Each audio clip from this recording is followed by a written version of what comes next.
time for more sci-fi. The candles are lit and so are we. The topics are off and so are our shirts. We're talking topless to our good friend Rob Schrab.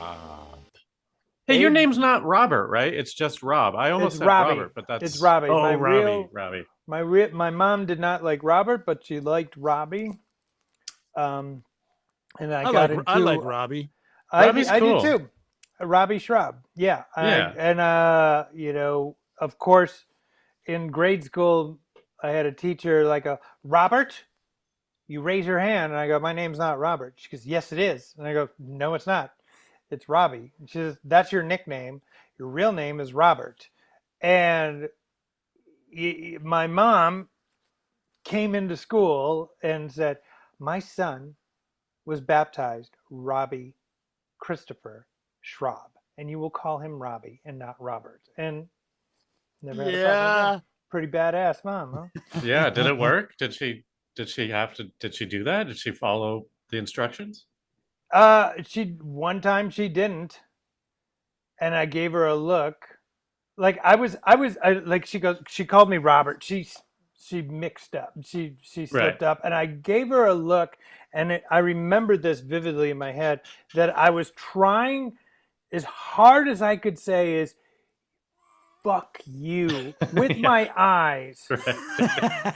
And it was like sixth grade. I was like going, and I was trying to, and she goes, I know what you're thinking. And I'm like, you were kind of a child of the corn, right? Like you like blonde hair. Are your eyes blue? No, hazelish. Yeah. But still, like seeing you with hair, it's pretty funny. Yeah. Because you're so waspy, dude. It's very waspy. Yeah. Well, it's fucking Midwest, I was bred to be a fucking horrible person. So when you grow your hair out now, is it blonde or when I grow my hair out now? Yeah, I've just decided to do this. When I grow my hair out, it's all curly and red. The sides. I'm asking what color it is. It's gray now, dude. What was it before? Did it ever darken? I'm just curious. No, I had like kind of sandy brown hair, and then in the sun it would kind of go blonde on the top, mostly because it was very thin and about to exit the building. So here's what I wanted to talk about. My ball. You do the ball jokes. You do the ball jokes. You're very good at those. But you also do well, I've lost track of what you call it now because there's been so many incarnations of it. But the schlock thing. Yeah. What's the current incarnation called? Well, I mean, like I did. It started off. I'll tell you the whole history of it. Like my love of schlock and cutting together clips and stuff. I used to do this on VHS. Like I would have two VCRs next to each other, and I would find clips from movies, and mostly it was like cringe stuff. Like, oh my God, look at this. Check this out. This is all kind of pre-TV carnage, pre-everything is terrible, pre-found footage festival.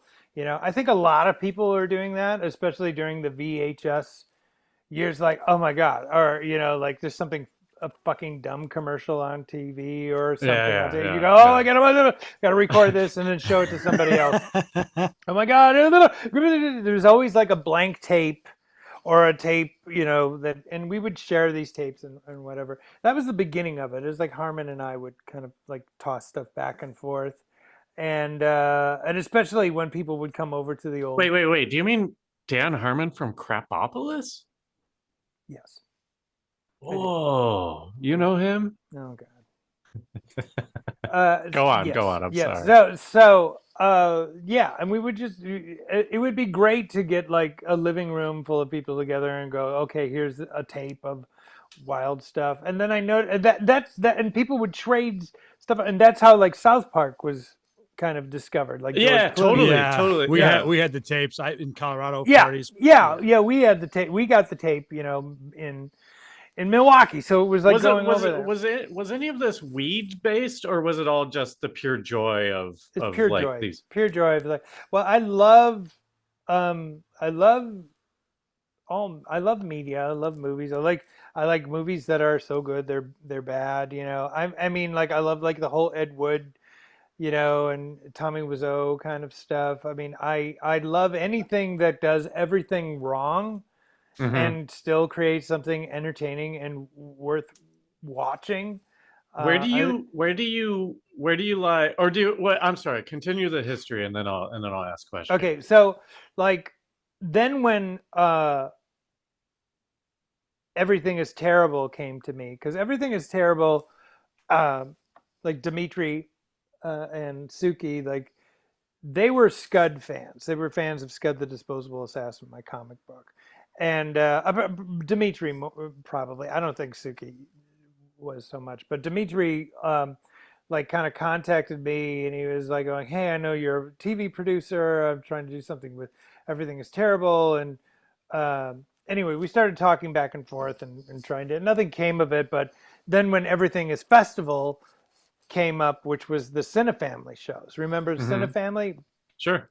And they and I they said, "Oh, you said you've been collecting footage and stuff." I was like, "Yeah, I've got tons and stuff." Because would you like to have a spot during the show? And I was like, "Yeah, I'd like to do it." And I cut together. I think Willie, you were at that show. Oh yeah, I went to any of them that I could, dude. Honestly, fucking laughing way too hard, It dude. was Always this, amazing. yeah, it was just like cutting together, and that was Found Crap. That was like the first Okay. incarnation of Found Crap. It was always in front of a live audience, um, Was there and any sort of like, when Everything is Terrible happened, was there any sort of like envy or jealousy where it's just like, well, I've been doing that and now these guys are like capitalizing on it on the internet? Was there any of that, or? No, not really. I mean, I just was like, oh, you do it too? What do you got? The thing about that culture that I loved, and I know it's not with everybody because I know of other pockets of people that are like talk shit about each other or whatever like that. But I was Hmm. never like that. I mean, I love when I found out TV Carnage, somebody gave me TV Carnage on VHS and said, "Hey, they're doing the same thing you're doing." And I was like, "Oh my God, this is great." Yeah, And I was more like, gold. I just like I looked at it and I was loving it, and then when we went to Everything is Terrible, when they were showing stuff at Cinefamily, Harmon and I were like going, "Oh my God, this is fucking great.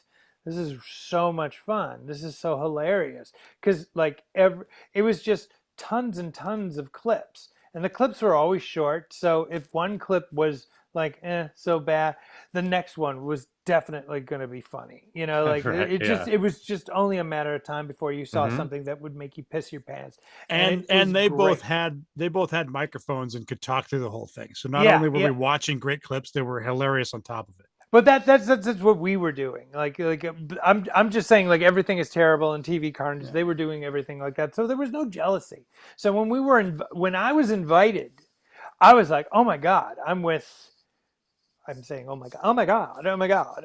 Like I was really These guys are happy. legends. I was happy to be a part of that group because I just loved what they do. Like those guys, they make it.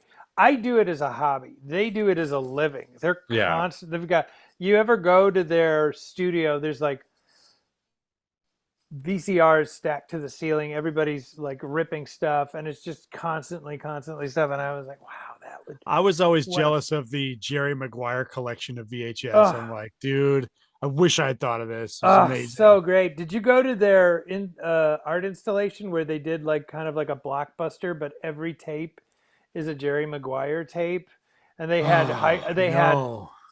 they had people in red like polo shirts, and they're just like their job is to act like, "Ooh, gotta restock the shelves." It's really everybody, and that was their act that they were doing. And then they would have people like checking out stuff, and I think those were actors too. And you just like go, and people would be just like looking, like families like looking like, "Oh wow, just maybe we'll get Jerry. What about Jerry Maguire? Oh yeah, and then we could get Jerry Maguire and watch that after." It was really funny. It was really those. that like Dimitri and Suki are really good at putting together those like they did at Everything Is Terrible. Their Everything Is Terrible live show is really great. It's like performance art meets comedy meets clip meets media. It's just great. It's really I went to, I think, their anniversary show downtown LA, and just was like, my jaw was on the floor the entire time. I was like, this is the best thing I've ever been to, because they would show clips, but then they flew people from the clips out to be there, and then they would have like a live marching band, like boom boom boom boom, parade them out, and then they would have like, it was really, it was the closest thing I think to like the New York like club kid rave scene of the 90s or late 80s or whatever, that I was Didn't just,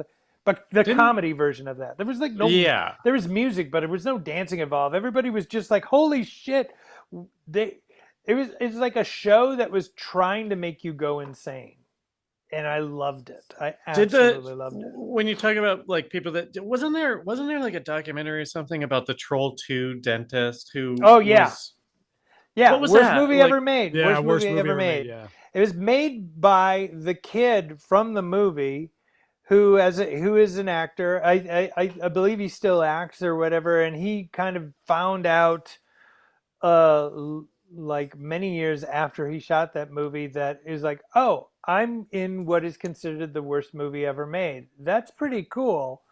What's that like? And so he started like tracking down the people that were in the movie and interviewing them, and realizing, shit, people are getting together like at Cinefamily to watch yeah, Troll 2. right. And Yeah. he showed up and watched that, and he actually came to one of my Found Crap shows and was just like holy shit, like blown away by it. So it was kind of like, because I was blown away by TV Carnage and Everything Is Terrible and the Found Footage Festival, and now I have the kid from Troll 2 going, that was amazing. That was really really great, because I, like Everything Is Terrible, wanted to have that interactivity with it, like with the microphones, because I would have laser pointers, and I would stop. I'd go, okay, let's stop the clip, and I would jump on stage. I go, okay, we're all laughing at this guy. This is a pretty funny guy, but the real star of this Right. is this guy in the corner, this extra. We're gonna This back is it up and let's this is watch him, and then we would watch the same right. clip like 3 times in a row, and it would keep getting funnier and funnier. Even with non-schlock, I find myself just watching background actors or extras. Now that they're AI, it's really crazy. Oh my god. Have Well, you did you seen? see that? Did you see that Yeah, clip of the Disney show or whatever? yeah, it's Yeah. insane. That's how little they care about the audience. That's so insult. If I was an audience member, it's like, I'm paying for this. At least show Mhm. up to work. I mean, at least show up to work. Yeah. Ed Wood is considered the worst director ever made. He never did that. He would never have done anything like that. I've never actually seen an Ed Wood movie. I've seen Ed Wood, the Johnny Depp Yeah. thing, but like, is Ed Wood enjoyable, or is it like, if I were to like sit down and actually watch an Ed Wood movie, is there I one that I should watch? Bride of the Atom, I think, more than Plan 9. Plan 9 is, great, The but famous, I think, yeah, yeah, but I think there's just Bela Lugosi and his stuff is just, because he's so old, and you just knowing that he's just like, this guy is just like, just this old like mummy person, just kind of, but still trying to find some pathos and art in what this ridiculous movie, and smacked out on heroin is just like, it's. Was he a heroin guy? I didn't know that. Didn't you watch Ed Wood the movie? I watched it when I was in fucking whenever it Okay, came yeah, out. he's addicted to heroin. Wow. And well, okay, so but here's my question when it comes to schlock, because like I feel like in my lifetime schlock became a genre all its own, right? Yeah. Like you get those sci-fi movies that's like Sharknado or whatever. Which I don't like. I'm Me not neither. I'm not a Yeah. fan. Yeah. Here's the thing. Um, the thing that I came from, within the span of the creation of Schrab Home Video to today, Found Crap started off as a cringe fest. Like, look at all this shit and let's laugh at this. Mm-hmm. But as I was cutting it together and feeling, it was during the pandemic, and feeling more and more disillusioned and hopeless about my life, because I'm like, is this it? Is the world coming to an end? Am I going to be buried in this apartment? Um, is there going to be anything to do after this? And I'm cutting together just to keep myself Sane. sane. Occupied. I started doing Found Crap on Schwab Home Video, because we set up that we were going to do like a podcast like Harmontown, which was never going to work because that's just not my style at all. But, Kevin Day, bless his heart, said, no, you can do it. People love you. And found out people don't as much. But the idea is that cutting together this stuff in such a sad state, in a state of scared terror constantly with the pandemic, I went, my life might be over. This might be it. And I'm laughing at all these people that have made a movie, and I have not made a movie. And who am I to do that? And I started like going, especially the Paul Knopf stuff. You guys ever watch like Yeah, vampire yeah. vignettes Of and things course. like that? He's like a local yeah. guy from your town, right? Yeah. And I met Paul, and he was delightful and such a great guy, and had hopes on sadly passed. And I met his son, and he's been on Schwab Home Video, and he's another delightful person. And the thing that and I would always go, oh my God, you got to watch this. This is like the holy grail of Found Crap. And then it kind of occurred to me as I was cutting clips together, I'm like going, this guy has made three features, tons of shorts. They're all shot on video with the same camera crew, with the same cast. The same people keep showing up, knowing what it's going to look like when they're finished. And they still show up. And they still show up. So they were like, yeah, Paul, let's make another vampire movie. Yeah, I got my bikini. Let's do it.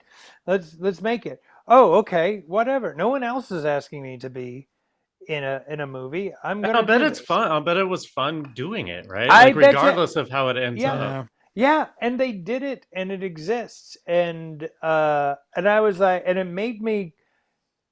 I turned a corner at that moment where I was like going, instead of making fun of this, I want to start celebrating stuff. And so I started showing clips that were not like solely cringe, and the name Found Crap doesn't really work as much. Well, yeah, because I remember you showed a clip from the Dabney Coleman movie Short Time. Yeah. And I love Dabney Coleman, and I remember liking Short Time, but the clip that you pulled was like just so fucking, it's a car chase or something. It's the best car chase ever committed to film. And that's why I was like, and that's really what I wanted to do. Instead of going, hey, let me show you something that you can laugh at, because that's what Everything is Terrible is doing, and that's what TV Carnage is doing. I wanted to, and I love those, and I continue to kind of look for what the fuck's up. But I much rather now, in this stage of my collection of media, would rather go, here's a car chase that you've never seen before, because this movie is not on your radar. I don't even think it made it to DVD. I think it's only on VHS. And it's probably the best car chase you've ever seen. I found out about it because I think Edgar Wright mentioned it. Oh yeah, this is a great car chase. And I was like, really? What's this? And I checked it out, and I was like, holy shit, this is a fucking badass car chase. And it's long too, right? It's like a 5-minute car chase. Yeah. It's better than French Connection. I swear to God, it's really, really good. And it's got Dabney Coleman in it, and he's like, and it's a great concept for a movie. And it's a guy. Dude, it's the best. Yeah, Go on. it's a Explain it. guy who is trying to get killed. Imagine you're a bank robber. You just held up a bank and you're trying to get away. And the person chasing you is trying to get killed. This is it's really insane and funny at the same time because the guy who's is the cop, Dabney Coleman, who's trying to get himself killed, doesn't realize that he's the concept of the movie is this this cop who is a desk, I believe he's like a desk cop. He's not like a he had a Glory's Yeah, days he's not or on the something. field. Yeah, He's yeah. not on the field or whatever like that. Goes into the doctor. Some happen behind the scenes. His chart gets mixed up with somebody else's chart. The doctor reads Dabney Coleman the card. He goes, "Oh shit, you've got cancer. You've got like 3 weeks to live. I'm sorry. Make you." And according to his insurance, his family will get more money if he dies on duty. So he's like, oh, if I'm going to die anyway, I might as well die on duty and leave a ton of money for my kid who I love and my wife. And so he goes and he becomes a super cop. Yeah, he becomes like the Clint Eastwood Dirty Harry. He becomes an amazing cop because he's trying as hard as he can. He's going up to criminals going, fucking shoot me, whatever. And so that car chase is like leading up, the whole movie's leading up to that. And so he's like going, I'm fucking gonna, and he keeps on running into, can you idiots do anything right? Just shoot me. And they're like, oh, we're trying to kill you. And it's like, hey, because you're doing a terrible job. It's really My favorite part about that movie though is then they cut to the guy whose chart got mixed up and he's just like a dock worker or something. He's like he's like running a forklift and he's like going blind and he's like, whoa, whoa. That's terrible. I forgot about that. It's It would so have been funny, great. though. It would have been great if he would have said, I just want to appreciate my time. We don't with my wife and child, and whatever. I'm just gonna have it. I mean, like instead of him be like going blind and slowly. Well, dying he doesn't know. He doesn't know. He thinks he's fine, so he has no idea that this shit is happening. Yeah. That's right. But I mean, they made a joke about it, like, oh, yes. I can't see it anymore. It's a runner. They cut to him like 3 or 4 times throughout the movie, well, and maybe this is why the movie symptoms didn't do keep well. getting worse. It's pretty terrible. You know what I started doing, and I recommend you doing this, is did you ever watch sneak previews on public television growing up as a kid? Sure, yeah. It's Roger Ebert and Gene Siskel's show before at the movies and before Siskel and Ebert. They've had 3 goes at it, and my first introduction to them was sneak previews on public television, and that I think I saw that as a kid, and it made me love movies. It was really like, because they would show clips and they would discuss why it was good or why it was bad, and it's really interesting to go back, like they go, The Thing is terrible, or I don't like this movie, or this, it's like Taxi Driver is gratuitous, or like movies that are like these classics they don't like, but then they'll go like, I liked From Beyond better than Aliens. And I'd be like, okay, this is awesome. This is great. Like they'll like review like Reanimator and shit. But the thing that and somebody cut it together, I believe, and it's on YouTube. They used to have this thing on sneak previews called the Dog of the Week, where they would go, okay, this is the worst movie we saw this week. And it would usually be like some kung fu movie, but every once in a while it would be like Alligator, which is one of my favorite movies. Or they would go like, "Oh, here's another Friday the 13th," or I hate this movie. It's just, I mean, and after a while, I'm watching it and I go, "This is a list of every favorite movie I have." Right. And the thing about it is, they were notorious for off camera not getting along. Yeah. Like you've seen like the bloopers of them like just being fucking assholes to each other. It's like you and me talking. Yeah, it's pretty terrible. So but they're having so much fun, like going, this movie, I don't understand what the hell. It doesn't make any. They're just like laughing at like they and it made me go, they're having more fun watching the bad movies than the good movies. I mean, they love the good movies, but they're having more fun Yeah. watching the bad movies. Hmm. And I think that's what immediately made people like them and go, oh, okay, let's see that. And I think that made me. I became really fascinated with quote unquote bad movies because Have there's you well, and this kind of ties back to the sci-fi thing where it's like it's not charming if you're trying to make a bad movie. It's only no. charming if you're trying your hardest and it It, turns out like this. yeah, it's like looking at a child's drawing. You Yeah. know, somebody that has passion, that has a vision, but no experience. Or and they'd go, oh, I'm drawing a cow, and like, okay, well, the cow has 3 legs, honey, and it's green, you Uh, know. So, yeah.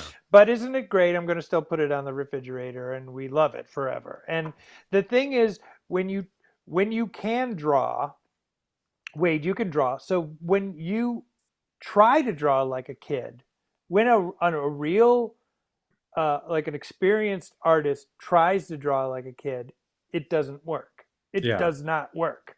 The naivete is gone, and it's the innocence is gone. And I think that's what I like about movies like Troll 2, or I'm trying to think of other classic Yeah, bad what was movies. another one like pre-Room? Like Troll 2 is one of them. There's got to be another Well, Ed Wood is pre-Room. definitely up there, but Yeah. I the most of the time the movies that were considered bad, I just think are great because they're just doing different. They're doing they're they're committing something to a terrible idea.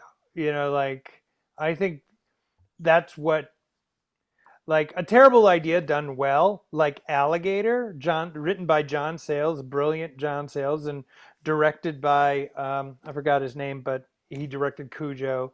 Uh, it's a good movie. It's a well structured movie. It's but at the heart of it, it is just it's a killer alligator movie in the Mhm. Midwest, you know, and it's just giant. And on paper, that's a silly idea. How could that be good? But the people that made it gave the alligator sympathy, gave it a character, gave like Robert Forrester in it a real strong 3-dimensional character, had like a want, a need, and a fear that he needed to get over with to make his life happy. And the thing that's making him miserable is embodied in this giant alligator, and he defeats it and is able to be happy by the end Right, of the it's movie. thematic. They Yeah, and they're it's they're great. good at Yeah, and yeah. it's well done. And yes, but it's a silly, childish idea, but it's done really well. And so I Mhm. look at that as schlock. But I love Yeah. it. I love it. I think the Do stuff you do on you have you met the Red Letter Media guys? yeah, they're great. I Because they're love them. from Milwaukee. Yeah. I've met them a couple of times. We correspond every once in a while. And And they do kind of the same thing, but yeah, they do more of a longer form. They'll like watch bad movies and then just like talk about the bad movies. I what I like about them is they don't just say it's bad. They say why. You know, Hmm. I think it's one people for years said, "Oh, Phantom Menace is a piece of shit. Phantom Menace is a piece of shit. It's stupid. It's dumb. Oh my god, that one scene. Oh my god, Jar Jar Binks is stupid."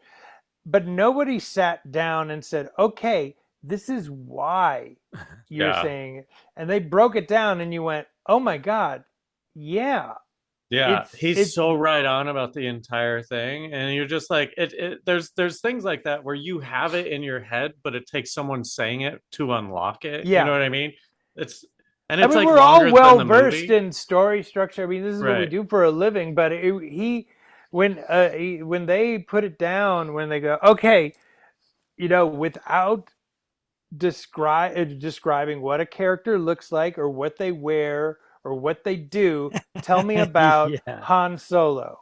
And they go, oh, he's a scoundrel, but he's got a heart of gold. He's like the best fighter. Like whatever. Like he's your best friend. Like that kind of stuff. Okay, now Qui-Gon. Right. Um, Liam Nielsen. Good quotes.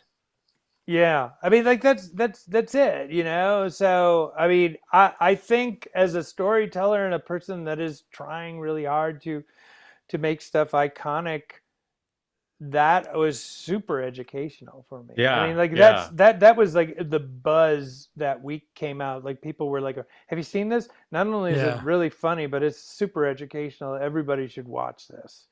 And I And it every launched once, an empire. I mean, that review, yeah, they wouldn't be around if that didn't exist. Here's my, I know you have to leave, but no, here's my I'm liking last this conversation. question. I'm liking this conversation. Let's keep Oh, going. great, great.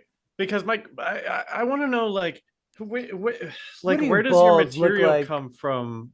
What do your balls look like, and how do you find even more VHSs? Like, have you ever like ran out of like new shit to find, or like how do you find No, I'm more? always looking. I'm always looking.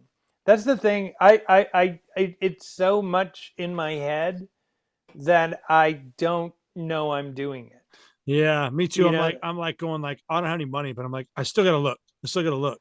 gotta look. I think it's a compulsion. It really is a compulsion. And I think there's such a dopamine spike when I discover something that I'm like, how did I miss this? This is checking all of my boxes. And it came out, and it's like 30, 30, 40 years old. This is, But like, how are you even doing that? Just online, or like, are you well, going to like, how do you get like old? I subscribe to a lot of Instagram people that are doing the same thing as me, and they're going, Mhm. check out this, and they'll show a clip, and I'll go, what the fuck is that? You know, and sometimes they respond and go, oh, this is where I got it, and I'm like, I'm buying that. um and I'm always looking on YouTube, and I'm not satisfied with just getting the clip. I have to own the physical media of it. So it's like the whole movie could be on YouTube, and I'd be like, I still have to buy it. I still have to Yeah. have it. And Yeah, Is it's that gonna is get that taken is that down or whatever. has that yeah, ever been hard for you though? Like, yeah, or always, even just yeah, like, yeah. But that's part of the wh- fun. what's the most expensive old VHS tape that you've tried to buy? um I won't spend a lot on VHS tapes.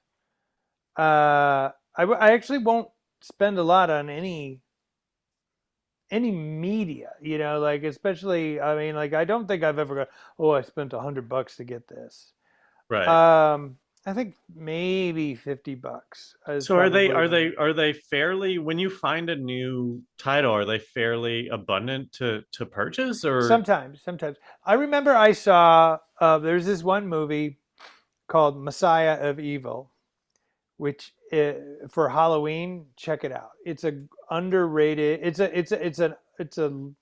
not a lot. It's on Shutter, but it's this movie that was written and directed by the same people that wrote um, American Graffiti and Howard the Duck, and they made and so they gives you. But the thing is like before Howard the Duck, after American Graffiti, they had a little cachet, Mhm. and I don't know who it was, but some executive said, "Hey, you guys want to make a movie? Yeah. Do you want to direct? Yes.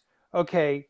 Um, I'll give you money to make a movie if it's a horror movie, and I need it in 3 weeks." And they wrote the Messiah of Evil script. And I think it was 3 weeks. It was like something really, they just wrote this thing. They just pissed out this thing. And I think this movie is public domain. I think it was so unsuccessful that no one ever gave ownership of it or something like that. But um, it's got a great dream-like quality to it. It's very minimal. It's very spooky. It has a I watched this is how I discovered it. I was watching Kevin Day's Plex on, what was it? It was like there's like this kind of random function, like shuffle function, and I was like, there's so much stuff on there that I was just like, thrill me, you know, and I put it on shuffle, and then I was watching one thing, and I fell asleep and woke up in the middle of Messiah of Evil. and was like, it was like really late at night, and I was like, this movie's fucking creepy as hell. This is really creepy. And to add to that dreamlike state, that movie is very dreamlike, and it's kind of a zombie movie, kind of a vampire movie, but more of a dream movie. It's just, it's really, I can't really just, it's really, really unusual. And I love it. I think it's great. It's like one of those things that I'm like, how come I never heard about this? And how come I found that? And that was really, really, really great. Do you ever use, because here's what I've been doing lately. I've been watching Entourage and getting stoned. Mm, And there are certain scenes in Entourage, if I was still doing like a live sketch team, yeah. I would just transcribe it Right. and fucking perform it, because like some of it is so fucking, like if you're in the right mindset, it's the most hilarious thing Yeah. ever, because they're not trying to be hilarious, they're trying to Yeah. be slick or cool or whatever. Oh man. Yeah. Do you ever go into like mainstream movies and or TV shows and like kind of cherry pick things, because Oh context yeah. is Yeah. a big Oh thing, yeah. right? Yeah. I mean, like Harmon and I, that's kind of like what we did with Heat Vision and Jack is like to pick stuff like oh, I want a little bit of this, I want a little bit of this, I want a little bit of this, or that was a fucked up monologue. Why is it fucked up? Okay, he's talking about Vietnam, but he's ordering orange juice. Okay, that's, why is that happening? But that's hilarious. It's not like a Big Lebowski kind of a situation where it's Walter, what the fuck is this about Vietnam? This guy is actually taken very seriously as he's pouring this jar of a glass of orange juice. It's like, yeah, when I was in Nam, they used to what torture me every what day. movie But is that? it's there's what I'm referring to is like an episode of this movie, of this TV series called The Phoenix. Do you remember this? It was like in the No, 80s. It's called The Phoenix.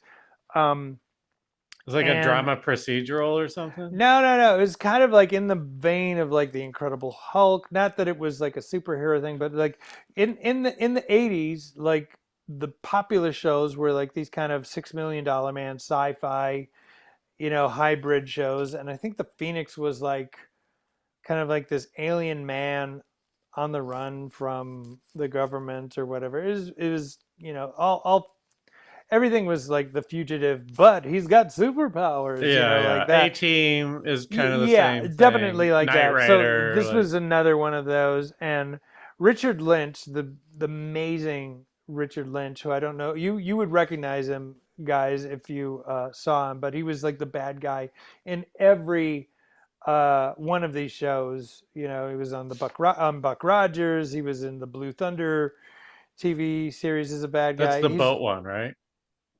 the Blue Thunder. Blue Thunder, isn't that the boat one? Kind of, isn't that the boat Knight Rider, or am I totally wrong? The boat Knight Rider. No, Yeah, Blue isn't there Thunder a was, boat Knight Rider show? it's a helicopter. It was based off of the Roy Scheider movie Blue Thunder. I, I apologize. The You're so you're so boat, mad at me. the There is a boat boat. Knight There's a Rider. Knight Rider boat show. Quick! Thank God, another bad guy, bank robber, who's on water. But you Quick! guys did that. You guys did that joke in Heat Vision where it was like, you're the bad guy in Time Cop. What was that guy's name? Ron Silver. Ron Silver. Yeah. Yeah. That must have been where it came from, right? Like you saw this 80s guy, like, and no, it had to be. Just agree with me. No, that's not what it had. But Richard Lynch was talking about Vietnam out of the blue, and it was a great monologue or whatever. And so I picked a part of that and put it in something else.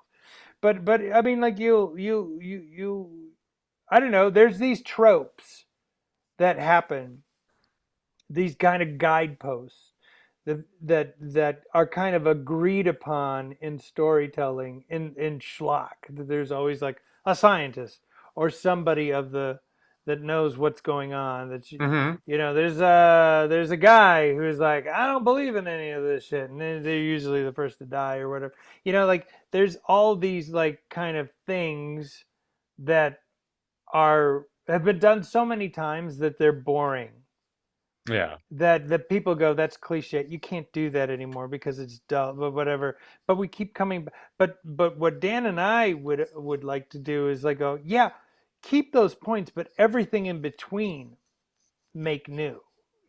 Keep the Mm-hmm. so when you land on something or not new but weird, keep Mm-hmm. them weird, and then land on a guidepost or that is a trope that is familiar, so the audience goes, okay, this isn't just weird for weird's sake.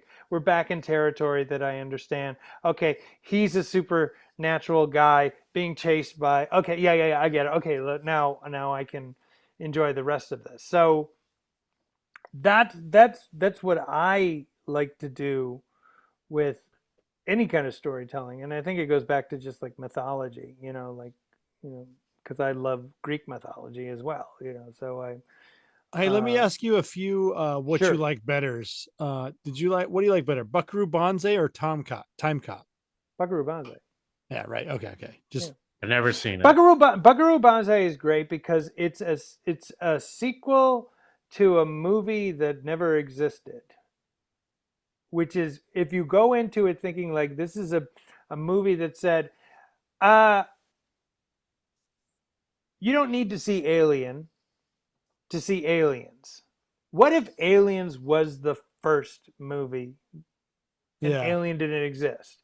And you show up with Ripley going, I've done this before. I'm not doing it again, and not having the luxury of having that first movie. Wouldn't that just blow your mind? Wouldn't you just like go, what the fuck? But if you watch Buckaroo Banzai, and I'm not even so sure that this was the uh like idea behind it, but I know that I think it was D.W. Richter, what's his name, or the creator of it, like wrote like several movies or whatever it was, and then kind of took the best of everything and put it into one thing, so it has like this kind of world. It comes in. I mean, like, I don't. How familiar are you with it, Willie? Like, I mean, pretty good. I've seen it a bunch of times. More as an adult than a kid, yeah, unlike most '80s movies. but it feels like, think about it as like a second movie, because they have like the love interest, Penny Pretty. She's the long lost twin of the woman that died in the first movie.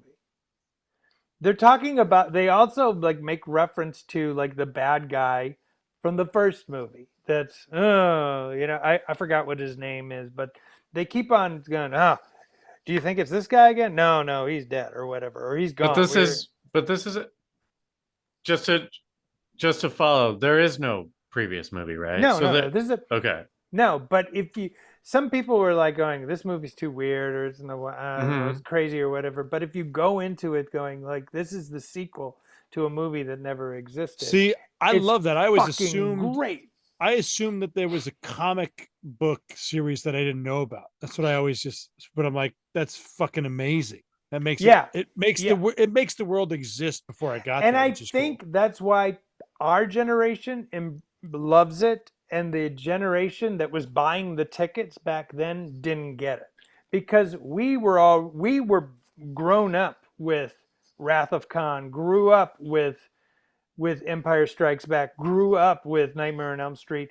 We are of a generation that would see stuff out of order. I saw the second Nightmare on Elm Street before I saw the first one. So Yeah. I saw Wrath of Khan before I saw most of the TV series, and I Yeah, still loved yeah, it. I yeah. still loved it. It didn't make me not like it, but I think the people that were buying tickets at the time were like, I have no idea what I'm getting into. What is this? It's is parody of something that was huge before this movie came out. I'll decide whether or not it's huge, and I think it's weird. And I don't like weird. My son Robbie does. I like tax incentives. Yes. So I think that's I think that's why our generation is more open to that. And when heat vision and Jack, that's a big thing. The reason why that didn't go when it did, because the people that held the keys to the fun bus were like, I don't understand making a a parody of a TV show that doesn't exist, or what. I mean, like, they didn't understand what we were trying to do. Now it's done all the time. I feel like people Mm. are Yeah. always are like there's like Garth Marenghi's Dark Place, or Mike Tyson Mysteries. Like, those things work. Those things work, Yeah, I because think that the two kind of like failed pilots that people have passed around the internet is Heat Vision, and then the Conan one with the oh with yeah, with the guy yeah, that Willie has a look story well, about. Look look well, well, yeah. look well, look well was great.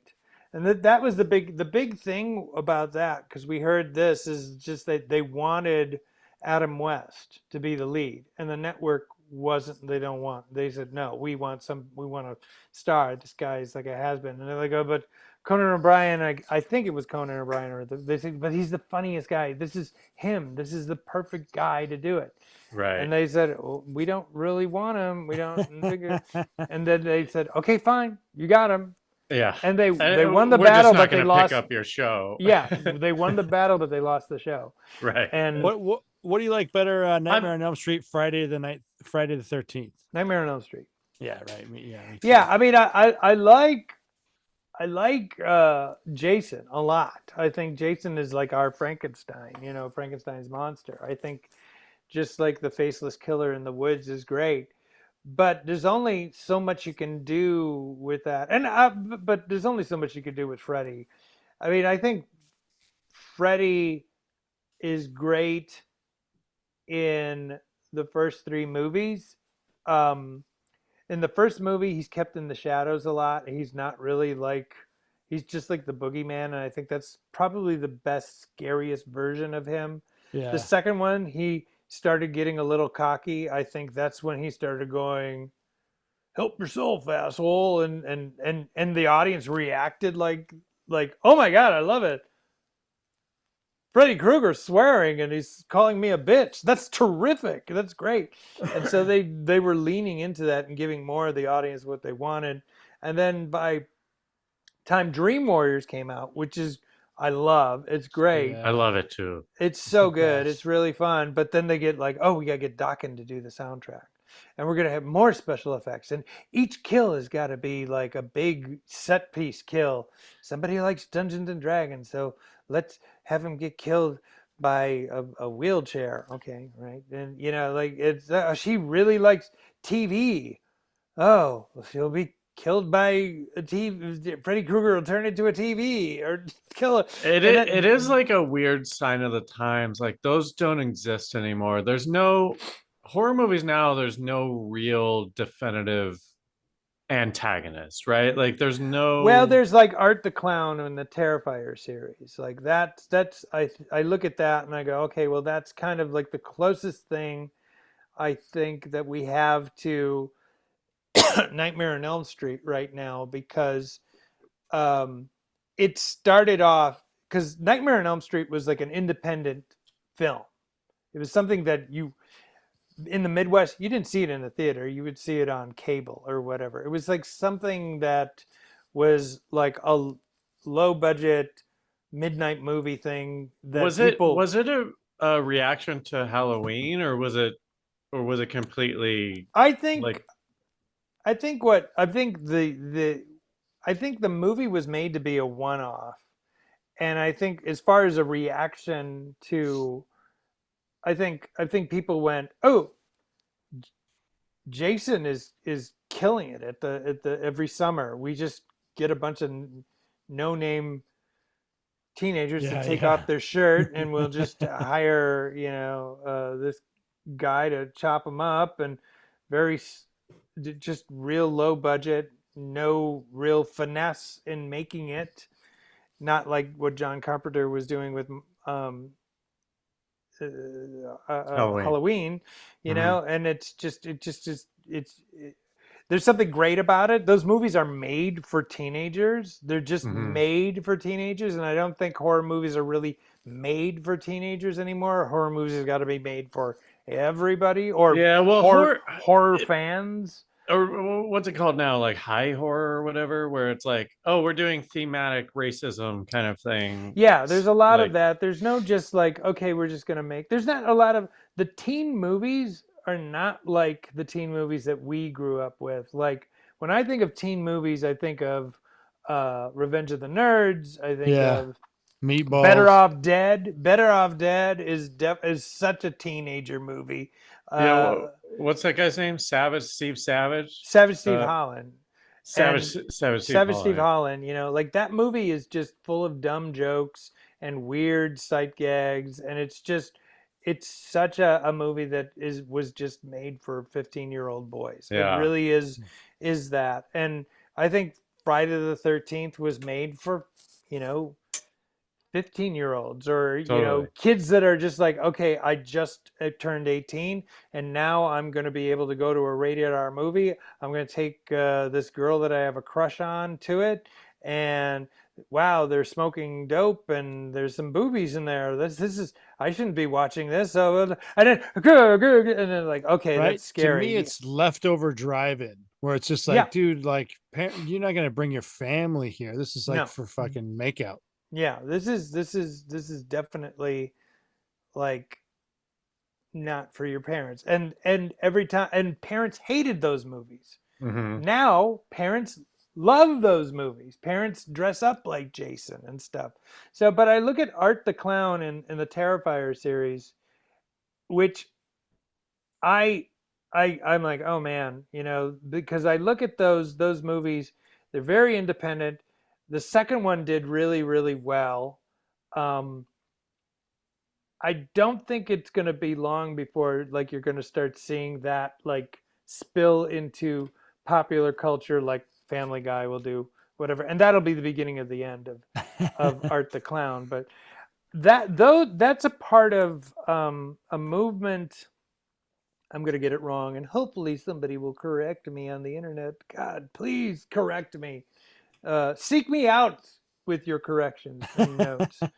Um, I think it's like just this high violence horror, like Martyrs is a part of that. Like There's a new, even beyond like the Saw kind of thing, where it's like yeah, torture porn. yeah. I think when it's not fun, like I think the Saw movies are not my favorite because I don't like any kind of torture kind of stuff. Or But like there's Hostel or something. Hostel and stuff. There's still a level of fun in this. I don't think Hostel is much. I haven't. I haven't. But this is something that I don't even know about. This to the Terrifier. I'm looking. It's from what, like 2008 is when it started. Yeah, I think Art the Clown as a character was a part of an anthology, and then they did another thing, and then they did Terrifier 1, and then Terrifier 2 came out last year. And it's So weird. So it took him a long time because Terrifier. I'm just looking at it right now. Terrifier 2008 budget $285,000. It made 15 million. yeah. Whew. Yeah, Never so heard of it. that's the closest thing that think that we have to like Halloween and Nightmare on Elm Street My is question for you though yeah. is how do you take one of these characters? Because I feel like this is what happened to Jason and Freddy, where it's just like you you you up the stakes so many times that it's like, well, now where do you go? And like Jason Goes to Hell is so bad. I was watching So it the bad. other night. So bad. He's like transferring his essence through other people's Yeah, bodies by like the problem is like these things were not created to be franchises. Yeah, There's no yeah. real world or mythology to go through it. You've got like kind of a one and done thing. I mean, I think the most successful version of it, and I would say even more successful than Freddy Krueger, is Jason, because the first one is his mom. The Mhm. second one is Jason taking revenge against people who killed his mom. And then there's like a copycat Jason, right? I don't Yeah, remember which that was movie it is. that was like the final chapter, which I believe was 4. But that's the thing is and I would put this under the same umbrella as like Star Wars or Star Trek. Is like you you can't do anything new, or people will go, well, this isn't Star Wars. This isn't, if it doesn't take place in, Jason isn't Jason Voorhees, who's a mutated boy underneath a mask, even though he's been killed like 10 times. So he's got to be a zombie or whatever. You can try to put him in New York. You can try to do it, but it doesn't feel, you can try to put him in space, but it doesn't feel like a Friday the 13th movie unless it takes place on Camp Crystal Lake. And it doesn't, and they even said, well, they even tried to do one where, which I thought was a great idea, Camp Crystal Lake during the winter. I was like, yeah, just do that. Just do something a little different. The I don't ice know. I is, don't know why you wouldn't, because like think of blood splattering on snow and like footprints and shit. or It's just the just lake is frozen and you're running away from Jason and you the fall in the lake. you fall into the lake. Yeah. Like, and now you're in the water, freezing to death, and Jason's on top. Like, where do you go? I mean, like all this stuff is like there, There's but never been like a nobody Christmas. does it Why wouldn't you ever just do Ah, Christmas Jason? because Like why? they already have Silent Night, Deadly Night. Oh, and everyone bows down to that. I mean, that's the perfect movie, what, Silent Night, Deadly Night. Well, Rob? it's not a perfect movie. None of these movies are perfect, but I mean, like they get the job done. They They get the get job you. done, but Silent Night, Deadly Night. Maybe I don't know if I've ever seen that. The one I'm thinking of, there's some kind of evil Santa Claus or something, but they very rarely use like actual winter, unless you're talking about Jack Frost or something. Um, isn't I thought Silent Night, Deadly Night took place on Christmas. I thought all of them took place on Christmas. I That'd just be mean the really. aesthetic of like falling snow, yeah, because it's like we're all from like a climate where it Yeah, snows, Midwest. right? Yeah, And it's the most peaceful thing that can happen. Like if you go yeah, out when the snow is falling very soft, and it's that soft snow, it's not that ice snow or yeah, whatever, it's the most fucking peaceful thing in the world. It would be great if a monster ruined that. but yeah, also, yeah. yeah, you hear a deer walking up and there's crunching snow and there shouldn't be It's anybody scary. around you. It's like, what the fuck? Yeah, they're scary. I think it has everything to do with budget. These movies need to be made Yeah. very, Mm-hmm. very cheaply, and to Mm-hmm. get that perfect snow that you and I are thinking of, Mm-hmm. is you gotta wait for it. Impossible. Yeah. I mean, you could get lucky, but Mm-hmm. I mean, having a frozen lake, I mean, you probably have to either go where it's frozen for real or create it. Both of those are the thing about Friday the 13th is they were just done in Southern California in the woods. Mm-hmm. So I mean, like Halloween too. There's that story that they had to fly in a bunch of brown leaves yeah, to decorate the scene, which is yeah. fucking So I mean, like hilarious. these things are all like these, especially the early Friday the 13th. It was like, how can we do this as cheaply and quickly as possible so we can get one of these out every summer because What do kids you? are I'm sorry, no, because kids. because kids because a new batch of kids are turning 18 and this is going to be their first movie. Do you like thrillers at all? Do you like kind of like psychological? I'm thinking of. I just watched The Good Son the other day, and it's like not as good as I remember, but I really like the kind of psychological thriller thing, or like The Sometimes. Game. No, You know, I mean, I've never seen The Good Son. I've never seen The Game. I'm trying to you think gotta of like, treat yourself, man. but I Treat already know yourself. the ending of the game. Ah, hey, what Watch do The you like Good Son better, though. What RoboCop or Alien? RoboCop? What about 100% RoboCop. RoboCop is a perfect movie. I know, RoboCop is a dude. perfect movie. What do you think about Starship Troopers? I don't think it's a perfect movie. I think it has moments, but I don't think it's a perfect movie. Mm, I think it suffers from cast. To be honest, it didn't. I mean, like Alien, Alien had an amazing cast. Everybody in that small cast is a superstar. Is just a brilliant actor.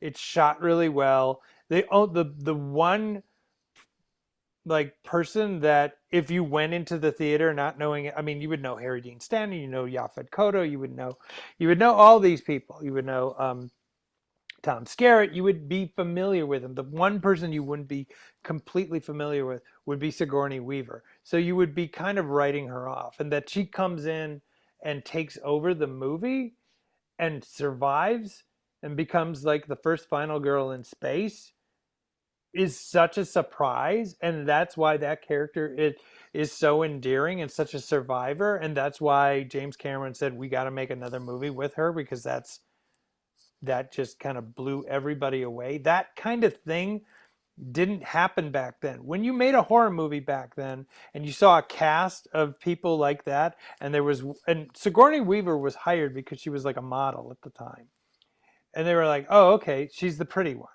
she's going to die first. We'll probably see her naked and then she'll be killed. And so the audience wrote her off like right away. And then she's survives to the end. Like everybody was like, what? Tom Skerritt? Because it's building up that Tom Skerritt is going to be the hero. And he gets killed off pretty early, if I remember. Not like right away, but like in a moment of like, holy shit, I was not expecting him to die. Mm-hmm. He's the cowboy that's supposed to save the girl, and they're it's gonna like the kiss Game at of the Thrones end. kind of thing, where it's just Yeah. like, oh, you think you're rooting for this person, but you're not. Right. So that's why a big reason why Alien works, not only because of the mythology and the atmosphere and everything like that. That's all super important too. But the big thing I think is the cast, especially the central character of Ripley. Now I would say the same thing about RoboCop. The RoboCop cast is fucking great too. Everybody's in there is fucking great. Everybody. I mean, like Robert Wise is just like, he's an amazing actor, and he's just like one of the goons. Yeah. Like it's insane. It's like Kurtwood Smith. Is up there with is up there with Hans Gruber as one of the best '80s villains ever. Holy shit, that guy was fucking great. And then you got Peter Weller being RoboCop, who is just this odd looking, like Jeff Goldblum looking quirky guy that is just like, I don't know, my son likes it, whatever. I kind of do. I get a kind of a kick out of it too, You got Nancy Allen, who's always like, great in everything. And then you've got like this tone that just was not done of like, let's if it's when I first saw that, and I love sci-fi, I love robots, and that's like my thing, that's my shtick. But when I, as a kid, saw that poster and I saw the words RoboCop, I went, that looks dumb. That looks like a movie that would be silly. That looks like something that I would you watch. took Transformers and GI Joe and things everybody likes and tried to like, make really something. RoboCop. And then I saw on sneak previews, or maybe it was like at the movies, and they go, oh my god, RoboCop, it's like Road Warrior. And Road Warrior was like my favorite movie at the time. I said, oh, I got to see this. I watched it, and I remember at the end when he says, Dick, you're fired, and Ronnie Cox goes out the window, I stood up in the theater going, yes. And I think the cast is really, really, really great. Now, what were we talking about? Well, I want to ask about RoboCop though. But I don't think okay, to go back to Starship Troopers, the cast is not the same. Like Ironside is great, he's great, but he's one of the flunky guys. Like Casper Van Dien, I mean, there's a reason why like there's nobody really exciting in those protagonists. They're not great. Do you Right? think it's that's just like Verhoeven's hiring fault, though? Teen Bop magazine It covers. really was. It really was. I mean, like it looked like it looked like the cast of 90210. It was like, oh, let's do that, and it just I mean, and it was like what's her name? The Wild Things girl. Yeah, So it was Denise. these Yeah, yeah, yeah, yeah. Denise Richards. Denise Denise Richards. Richards. I mean, like she's memorable, you know. I mean, But but do you think they were like these are gonna be the next people? Do you think it no. was just like a lack of foresight, or do you think it was? I think it was like, oh, we want to. I think you look at RoboCop and you go, oh my God, that's great. Then you watch Showgirls and you see uh what Verhoeven does with like cast.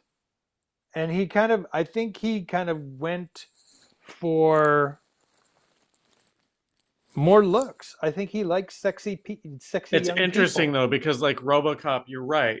RoboCop is like character actors, Yeah. and then They're not Starship sexy Troopers young is like people. fucking I would yeah. I would not say that Peter Weller was cast because he was the sexiest guy they could get. Right.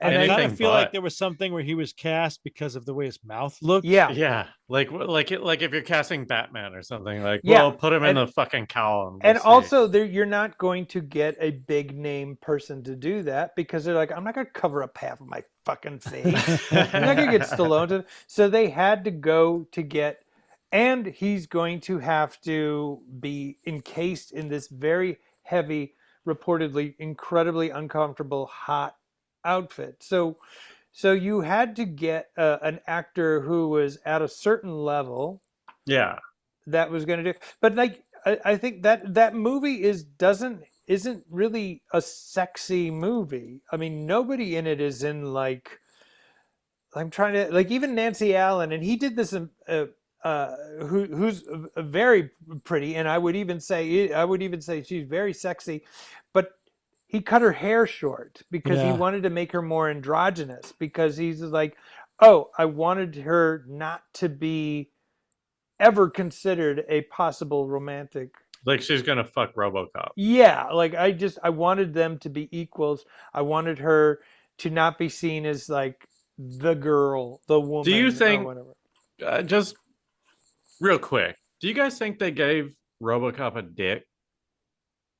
No, No dick. no.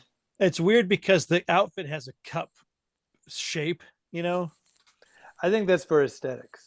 Yeah. I think they go, we got to make sure that the criminals, when they go, oh, guys, this guy's got Yeah. big dick energy, we're gonna It's have to weird put our because guns you'd down. want it to have testosterone, but with objectivity. So maybe just the balls. Yeah, does he have balls? Does Probably. RoboCop have? I can't remember in what state he was when he got Tastes like murdered. baby food. Tastes like baby food, Wade. Oh, what I wanted to ask though is It doesn't taste like baby food. It tastes like cum. did did the audience at that time for RoboCop understand the satire of it, or was I don't it think just most. I don't bullets think they and did. guts? I don't think they did. I don't think I did as I much. think because there's a statue of RoboCop in Detroit, I don't think most people still get it. Yeah, I'm I sorry. think. I There's a think statue of RoboCop in Detroit. Yeah, it's fucking Yeah. great. Isn't that great?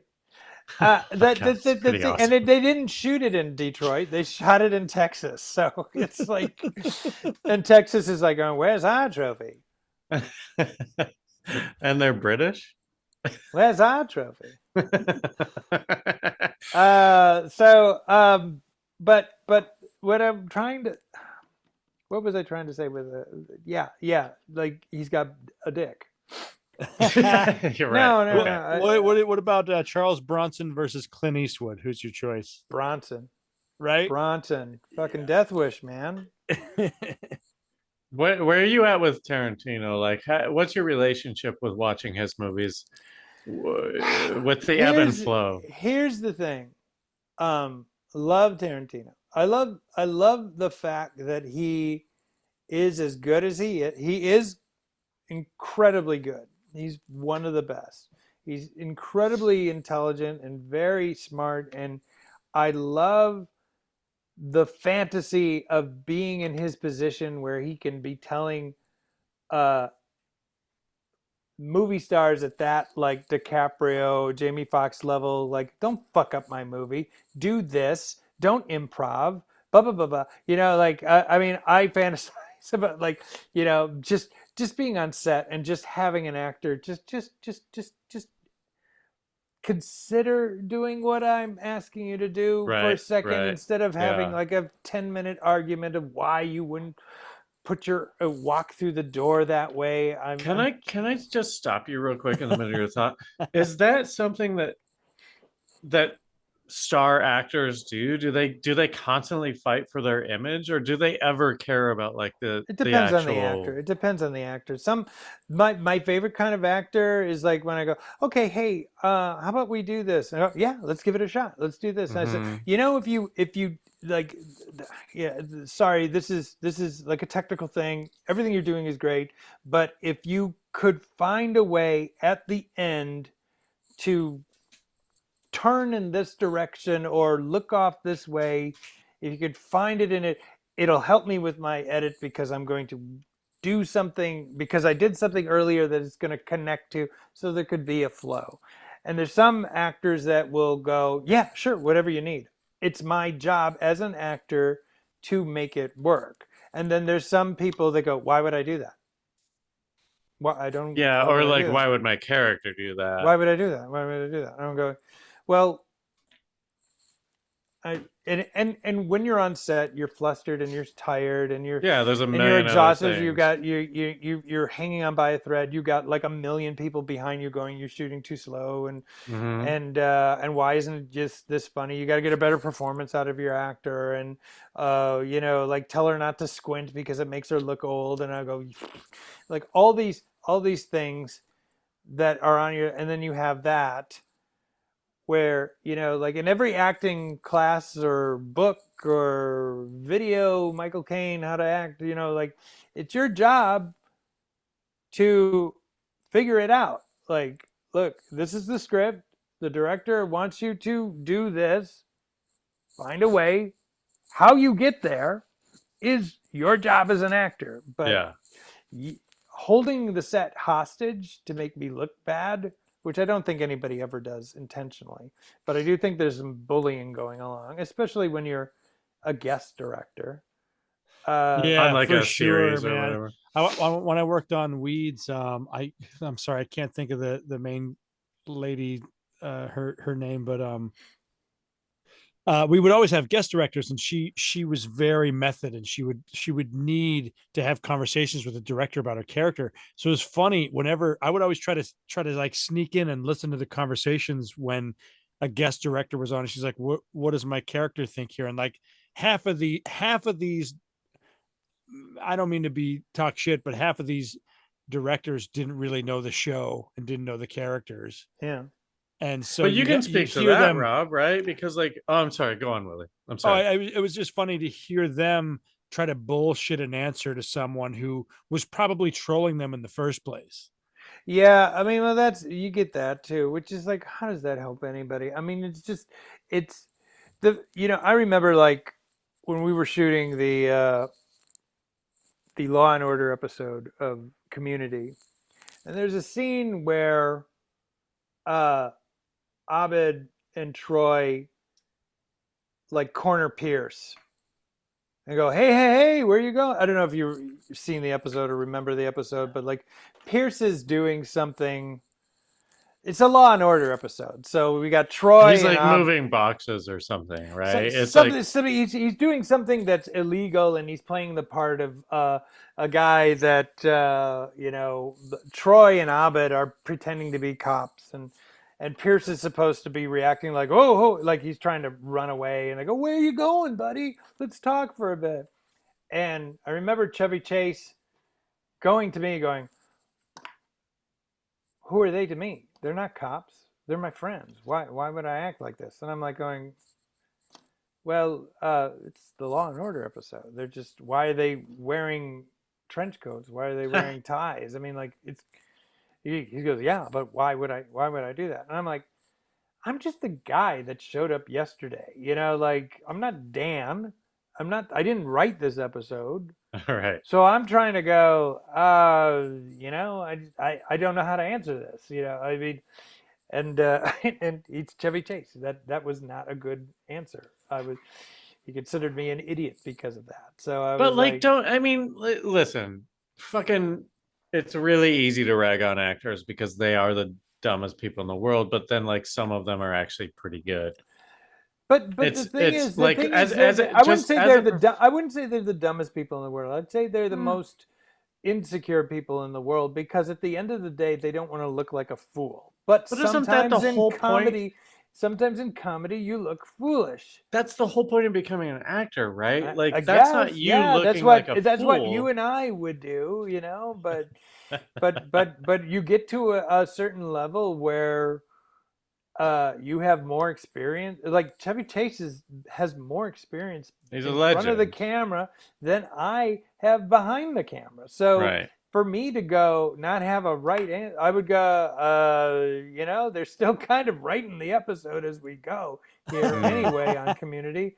I'm not exactly. That is a good question, but I don't have time to run up and ask Dan or find out. I mean, we've got a schedule to shoot. So, how about you ask after it airs?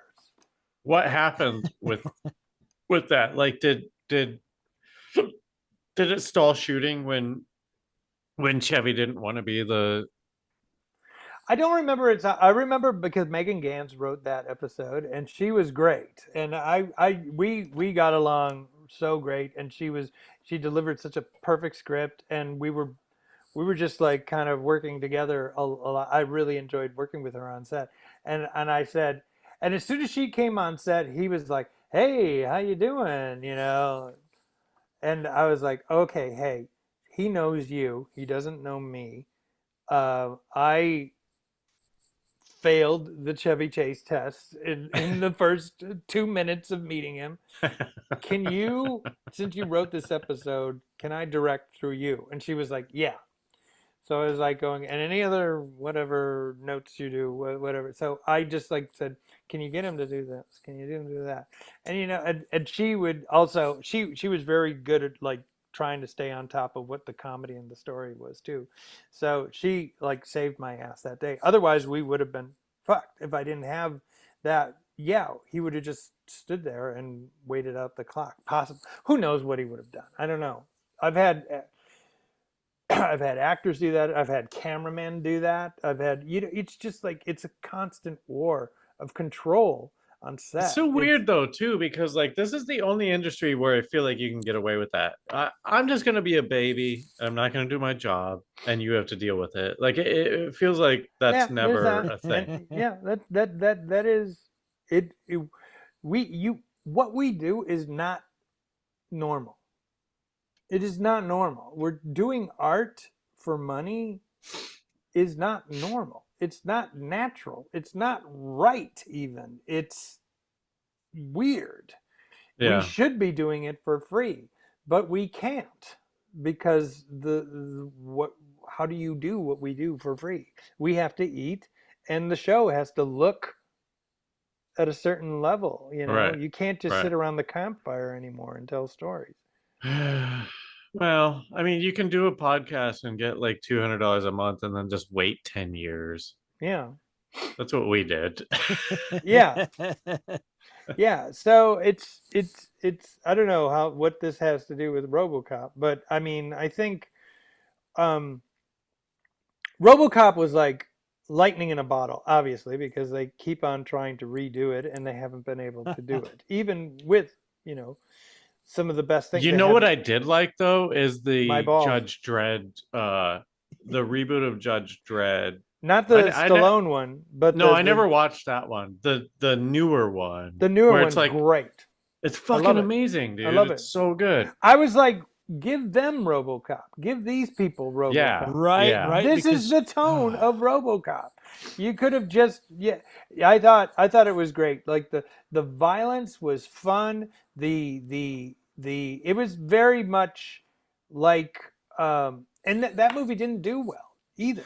right, and I didn't want to like it, but I didn't like the first one because I'm like the Stallone one was so like clunky and like, Yeah, it was Well, just dumb. also he's riding like a fucking motorcycle that looks like a horse or whatever. It's just Yeah, like stupid. I don't care about this. Yeah, The new but Judge Dredd was just fucking great It because was it so because it great. was insular. It had nothing to do with him being Judge Dredd. No. It was almost like what's the Hammer movie, the Korean movie, the Oh, oh, old boy? Old Boy, yeah. Yeah, it was like that, right? It was Yeah. just like get It to the top of this thing. yeah. Oh, The Rage, you mean? The Raid. Yeah. But there's a hammer in The Raid as well. Yes. Yeah. So I would say to you, Rob, treat yourself to Good Son. I love it. You might be completely bored, but I Look, love those here's thrillers. the thing. I do like good movies. I like good movies. I really do like good movies. I'm a big fan of any kind of cinema that creates a world that sucks me in and keeps my attention. I just also love the forgotten, the looked over, like the outcast, the outsider art of these Yeah. schlocky films because they lead with so much enthusiasm and little experience, and they make movies accessible to me. Yeah. You know, Yeah. it makes it like possible. I mean, if I watch a Martin Scorsese movie, I'm like, I can never. How could I ever do anything like I fall into Goodfellas? that trap all the time. Or But like if I some kind of big watch, action movie with like yeah, yeah. explosions everywhere. I'm like, But if well, I I watch don't. some kind of schlocky direct-to-video movie that's done really well, but has no budget or whatever, I can see the fingerprints. I go, yeah, I could do that. I look at Bad Taste, Peter Jackson's first movie, and I go, huh, that's kind of all I need to do is put in the work, and I could probably do something like that. And the reason I haven't Yeah. is it makes me sick to my stomach. But that's why I like those movies. That's why I like movies like Alien Factor, or I like, you know, I'm trying to think of like some of my favorites, Deadly Spawn. These movies that kind of, that's the other thing that's happened a lot in cinema that is kind of sad, considering that the technology, everybody has a movie studio in their phone or on their Yeah. computer. They got Hmm. Premiere, you can shoot stuff like this. Why aren't we seeing the next Sam Raimi? Why aren't we seeing the next young Peter Jackson or Robert Rodriguez? Like the technology is there. But, you know, it seemed like when I first got into comic books, when I was doing Scud back in like the early 90s and was going to um, comic book conventions on the reg, there was always like passing around, there was like a new, like, you got to see this this guy just got a bunch of money together and made a movie. Sorry, I'm getting a text. And they just did it. They just did it. They just made a fucking movie within them. You could see like the screens and everything like that. But there was always, it seemed like there was always like the next, you know, like Sam Raimi was one of the earlier ones of just like a bunch of 20-year-olds got together a bunch of money and they went out into the Yeah. woods and shot a horror movie. And then there was like, you know, Robert Rodriguez made, you know, El Mariachi. And then there was Peter Jackson who did Bad Taste. And I'm trying to think of some others. There was, it seemed like there was all these like low budget, like people that just said, fuck it, I'm going to make this movie Yeah, I mean, myself. you could do Hard Eight, right? Like you could do P.T. Anderson. You could throw that guy in there. Like, Yeah. I mean, like but there doesn't seem to be that well, we can blame it on the level. industry, right? We can blame it on like it's got to be an IP. It has to be like a vetted director. Like no one's doing. I really You know do what I feel would like say? Christopher I Nolan would say is the last. like Steve Kostansky, I think, is one of the guys. He did like The Void and Psycho Gorman.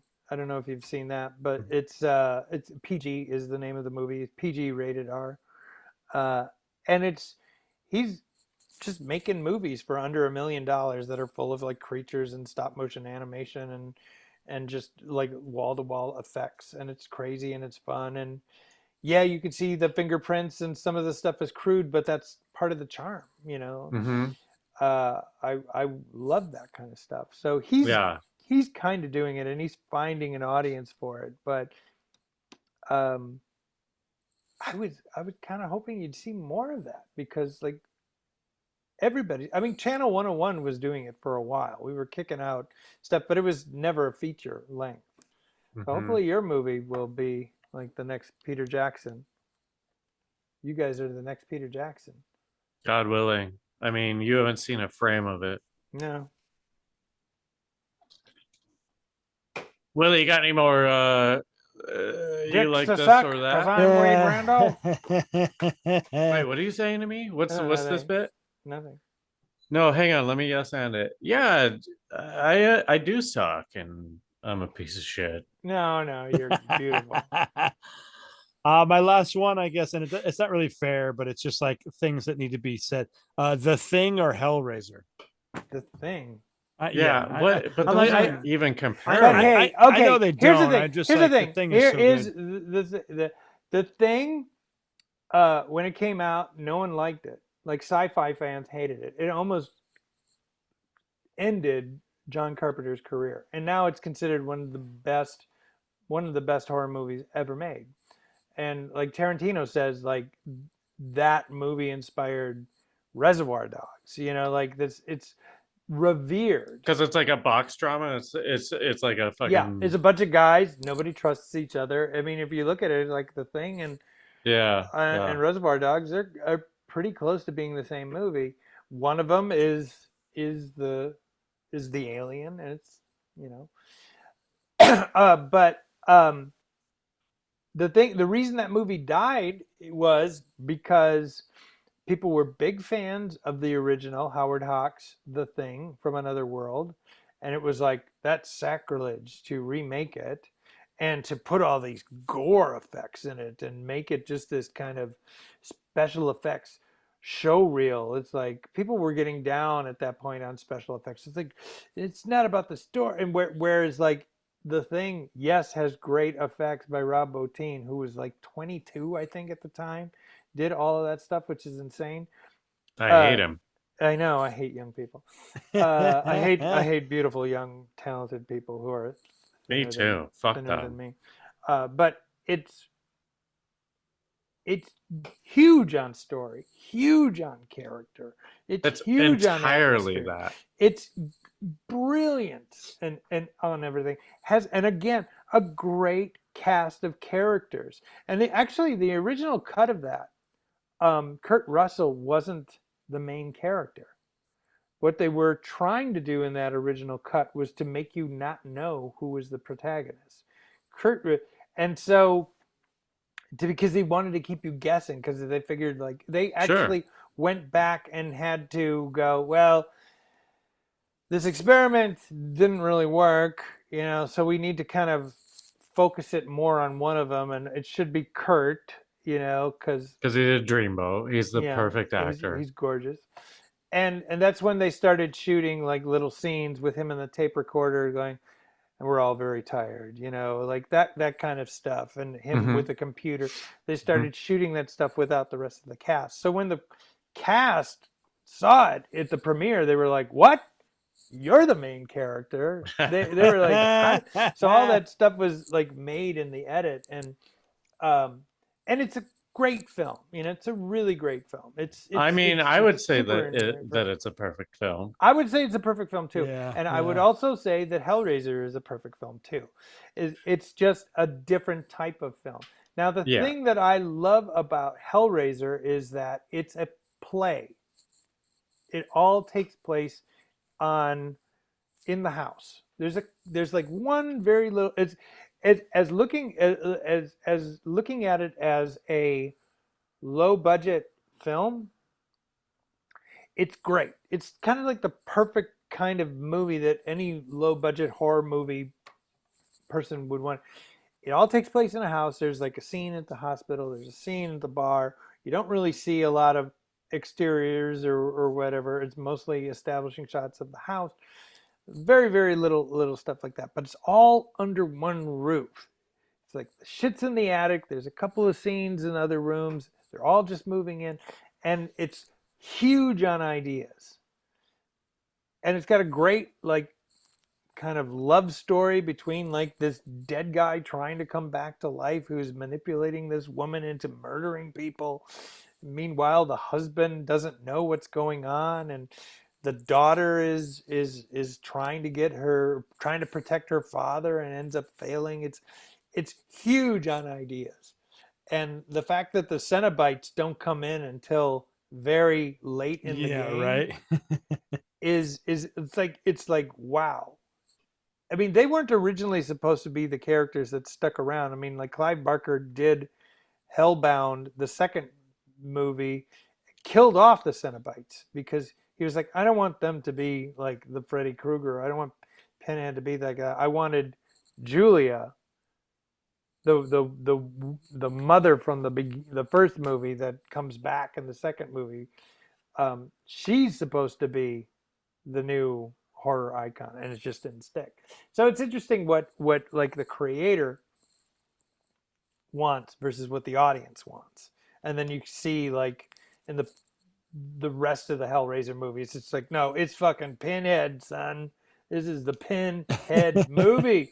Yeah. He wasn't even called Pinhead in the original short story. He was called the Engineer. Is he the leader of the Cenobites? I've never seen any Hellraiser. Yes, he's the leader. Yeah.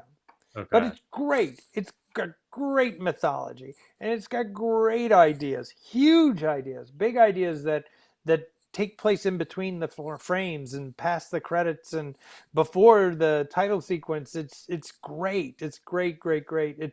It's like, ooh, there's this box that if you're really clever, you can open it up and something maybe good, maybe bad will happen to you, and it just it's great. It's very Right. um They sell that as a toy, and I'm like, or you can have one looks just like. I'm like, I don't want yeah that in my house. yeah I don't want to think about it. yeah. Shrub, what is your, if you could, this might be putting you on the spot. What is your favorite horror movie? Return of the Living Dead. Old Return of the school. Living That's like is that the 50s one or no. Return of the the Living 70s one? no, it's the 80s one. I believe it came out, was it 1985? It might have been. It's the first, it's the movie. It's fucking great. It's one of my favorite scripts of all time. It's one of my favorite zombie. It's the movie that made me want to. It's the movie that made me fall in love with zombie movies. I saw Return of the Living Dead before I saw Night of the Living Dead. I saw Return of the Living Dead before I saw Dawn and Day of the Dead. I saw that was the very first zombie movie I saw, and I loved it. I thought it was brilliant, and it had such like RoboCop. It had like this kind of arch tone where it's like, is this funny or is this terrifying? It's a little bit of both. And again, as a teenager watching this, I'm like, I'm horrified by this. This has really got some scary, kind of creepy, fucked up concepts in it, but it's silly. Why is this guy is cremating himself? This is in the same movie where they're talking about split dogs and running around like Abbott and Costello going, oh, jeez, oh my God, Jesus Christ, oh no. And it's the movie I think is structured really, really, really well because the movie starts off saying, hey, um, did you ever see that movie Night of the Living Dead? The movie right away like is it's like a meta movie. It's like one of Yeah, the really. first I didn't meta know things. that. It goes, you Yeah. ever see that movie Night of the Living Dead? It goes, yeah, I think so. It's where the zombies came back to life. They started eating people, and they go, do you know that movie is based on a true case? Get the fuck out of here. No, no, seriously. You know, the government created like this chemical that's supposed to spread on marijuana. And some of it, this chemical leaked into this morgue at a hospital and made the bodies start twitching and jumping around like they were alive. And the government like came in and they took all the contaminated dirt and all those contaminated bodies and they put them into barrels and they shipped it out and they kept it a secret. And they told the guy that if he, told all of the truth, the guy who made the movie, they'd sue the fuck out of him, so they changed the facts around, like. And then, well, how do you know about this? And he goes, because those barrels, the army fucked up and they shipped them here. They're down in the basement. And the guy goes, get the fuck out of here. You want to see them? There's dead bodies in the basement? Yeah. And they go downstairs and already, I'm in. It's already, it's like, that movie that everybody, that you've seen, it's based on a true case, and there's shit downstairs. And they go down and they fuck with the barrel opens up, gas comes out, they breathe it in, and then we're into it. And the movie, and then the gas goes up. There was a cadaver in this, because it's like a medical warehouse. The gas goes into like the cadaver freezer, and the cadaver comes to life and starts trying to get them, and they have to hack it up and it won't die, and they cut it into little pieces. It still won't die. So next door is a mortuary, so they go, let's cremate it. So they cremate the body, and then the smoke goes up the chimney and it turns into acid rain and comes down on the graveyard, and then all the zombies come out of the ground. And it's like the movie is very much like the early days of Breaking Bad, where they keep on trying to cover up their mistake, and they keep on getting deeper and deeper into trouble. And and if they just would have like copped to the fact that they did something they weren't supposed to do, go downstairs and fuck with these barrels, they would have been okay. So it's like got this kind of cautionary tale of be careful about being too curious, and and also like the thing that I love about it is like the guy that's telling the story, that movie Night of the Living Dead is based on a true case. He's the old guy at the building, and he's telling the new guy, and he's showing off for the new guy, and he's kind of having this delight with, I'm going to creep you out. Let's go down into the spooky. Yeah. Let's go down into this spooky dark cellar, and I'm going to show you a dead body. And then he's the one that hits the barrel, smoke comes out, and they get sick. And then when the zombies start coming to life, the guy that was like, oh, I'm going to scare you, is now going, oh my God, please help me, Jesus Christ. And there's something very EC Comics about that. I don't know if you know EC Comics, but like the old horror comics, there is like this delight in scaring children. And like, oh, I'm the hag, I'm the crypt keeper, and I'm going to scare you. I'm going to scare you. And isn't it scary? And so it's the old guy scaring the young guy. But another thing that EC Comics would do is like, it was always like a moral to the story. It's like, oh, be careful. If you try to scare somebody, you might get scared yourself. And that is like a reoccurring theme in there. And there's a lot of just like, in a world at that point, there were so many zombie movies made, because after Night of the Living Dead did so well and was done so cheaply, everybody was like, I'm going to make a zombie movie. And so the 70s are full of zombie movies and vampire movies. And so when this movie came out, it had to do something fresh. So, and especially since Romero was coming out with Day of the Dead around the same time. And that was a very bleak, very, very serious movie with zombies. So Dan O'Bannon very smartly was like, okay, we're going to go the opposite way. We're going to make this more fun and delightful and goofy, and but still have an intelligence to it. Like every turn of the corner, there's a new addition to this zombie mythos. There is a new thing that you haven't seen before. The guys that breathe in the gas, they don't realize that they're dead halfway through the movie. They're just like, oh, wait a minute, I don't have a pulse. What are you talking about? I don't have a blood pressure. I'm cramping up. I got rigor mortis. And they're like, oh shit, I'm turning into one of those things because I breathed the gas at the beginning of the movie.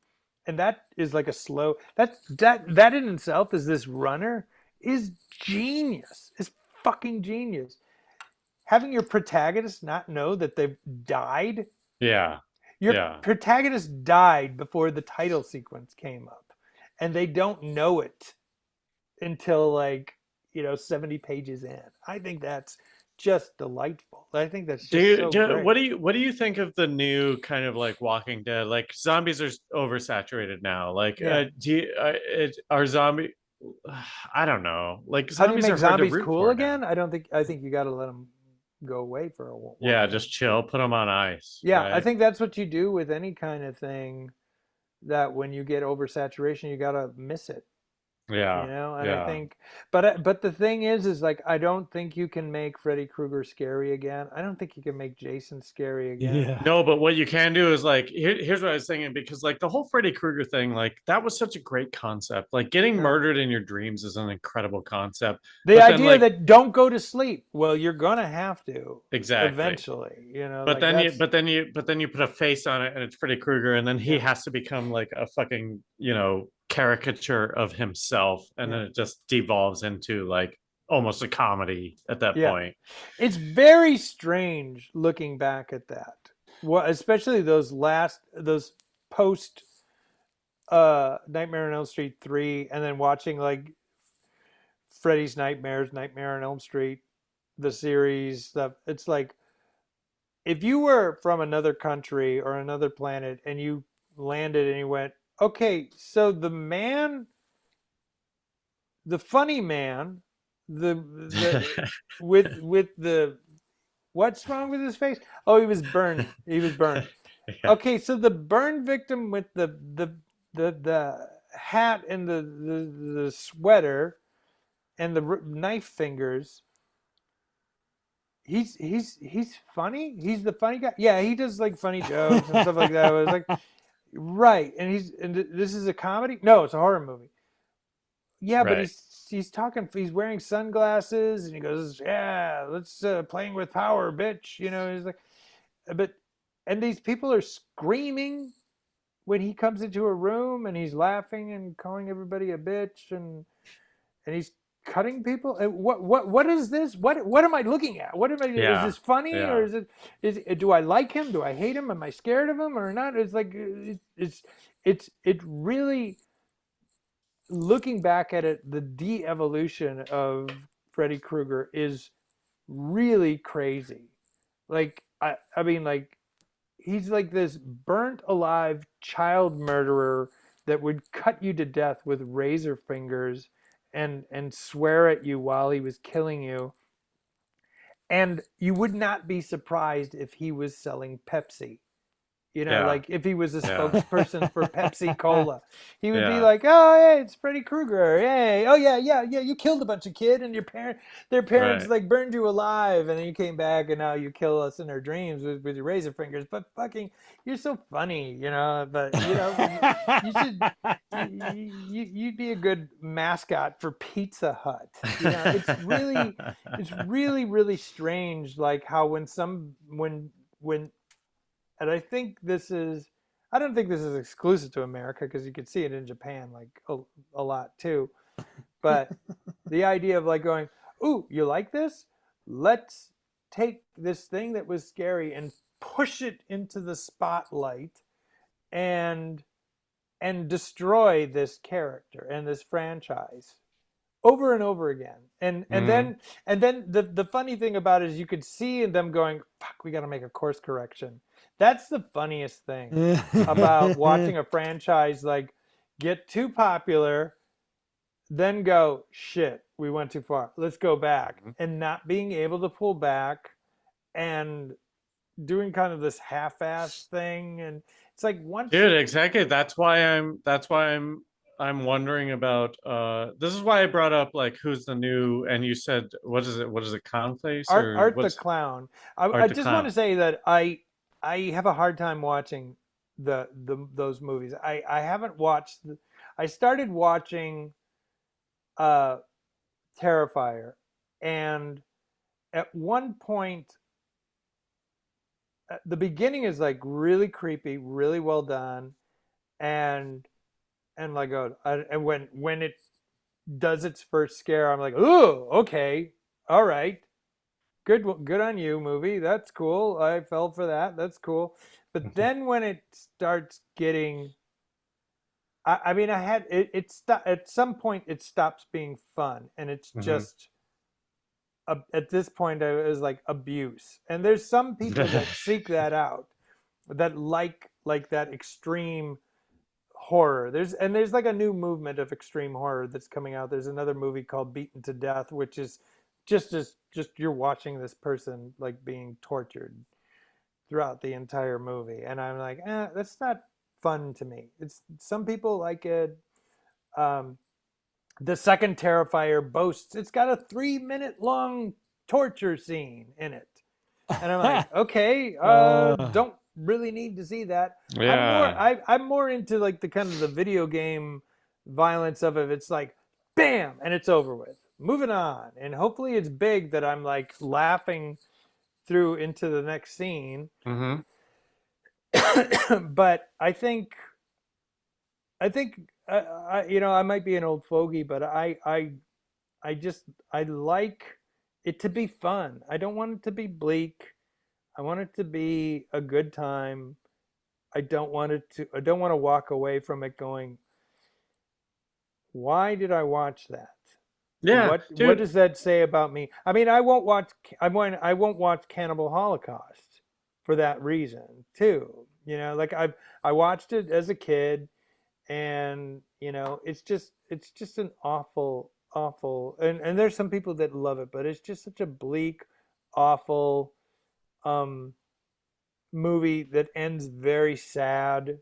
They kill real animals on camera, Yeah. and it's just not fun. But there's people that love that, and Psychopaths, right? Like, I don't know. I wouldn't call them psychopaths. I think they're no, just. I let's call feel them all they're psychopaths. You don't have to some. be nice to them. I think the reason we like horror movies is because we have a fear that we can't control, which is our fear of our death, a fear of harm coming to us or our loved ones, and like a roller coaster, you can put on a movie, and when the credits are over, it's done. You Yeah. can You experience. can touch death. You can kind of, and it's to me, it's kind of like a rehearsal for the inevitable. So it's like it's finding like because you have this dread in your brain. You have this dread in your brain, and every once in a while it comes to the surface, and you go, I need a distraction. I don't want to deal with this anymore, and you push it away. But like if you watch a movie, you can kind of focus on it, meet it head on. The credits roll, and you go, okay, I've overcome a fear. And I think as a kid, I think that's why horror movies are so nostalgic, is because we, as a kid, went, okay, I'm ready to watch this. Okay, I'm going to press play. You know You're what's not going to interesting be a about baby and that cry. is, And then if you watch it all the way through, you might have nightmares all night long, but you made it. and it's almost like a agility test to like get Yeah. through to the end of it. But also, you just clued me into something. Like as a child, you have no control, no matter what. So why not put on, a Freddy Krueger movie? Yeah. Because you're already not in control of your life, Yeah. right? So it might be fun to just like it Man, is like a roller coaster. That's a good analogy. it was harder for me because I had an older brother, and so like he was taking me on a roller coaster I didn't want to get on yet. Yeah. So like, I love all these movies, but I watched them too early. It freaked me out. Then I had to appreciate them later after I was older. See, my older brother wasn't into them. And I probably did what your older brother did to you, to my younger brother. Like, I think he was like, because he said recently to me, he said, you were showing me stuff that I probably was too young to see. I go, yeah, and you turned out right, whatever. And he was like, what did he turn out to be? Like, what is his? No, he's probably the most rounded of the Schrab boys. He was the first to have a house. He was the first to get married. He's a delightful. Do you think that you contributed to that by exposing him to things that were out of his comfort zone? He's not a horror movie. The thing is, he's not a horror movie fan. He's more into anime. He's more. Yeah, but you know what the real horror is? Going into a business meeting and not having a plan. Are you cutting to a commercial? So check it out. Serta mattresses are I can't even Serta mattresses.